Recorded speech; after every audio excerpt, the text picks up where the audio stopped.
Hey guys, welcome to Tech Locker. This is Unbox Therapy's later case for the 11 Pro Max. So this is Lou's take on what a case should be. It's made out of authentic Kevlar fibers and it's barely noticeable as it comes in at about 0.6 millimeters thin.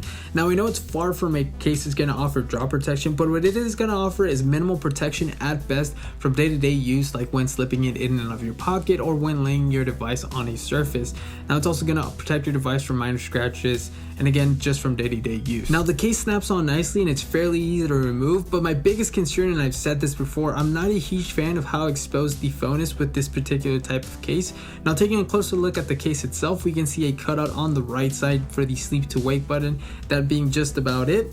Moving towards the bottom at its 6, we can see a wide cutout that exposes basically the entire bottom of the phone, and going up on its left we can see another cutout for the mute switch and volume markers.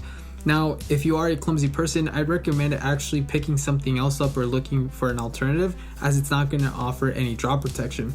Finally, at the top, we have a symmetrical cutout like the one at the bottom that's going to leave the entire top exposed. So laying your device flat on the surface while in use, like when sending a text message, is going to make the phone wobble a bit. So if that bothers you, well, now you know. Now that's due to the raised camera bump that's going to protect your camera lenses from any scratches. Now it is subtle, so if you had any worries that it was going to get stuck or was going to cause any interference when slipping it in and out of your pocket, there's no need to worry as the camera bump is small.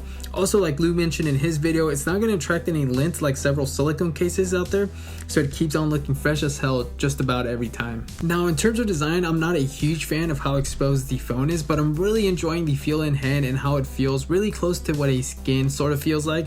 Now I've got the space gray iPhone and it accents the phone quite nicely. Now the design is simple, nothing too crazy, but again it does come with its pros and cons. Now if you're worried about wireless charging, no need to worry, it charges just fine, and I'm sure it works with most charging docks as it is a thin case. Now the case will set you back about $45, so keep that in mind, and shipping is fairly fast. I believe I got mine within 3 days after purchasing it. Now I've been using the later case for about a week now and I haven't had any issues with cracks or discolorations, but I haven't dropped the case either.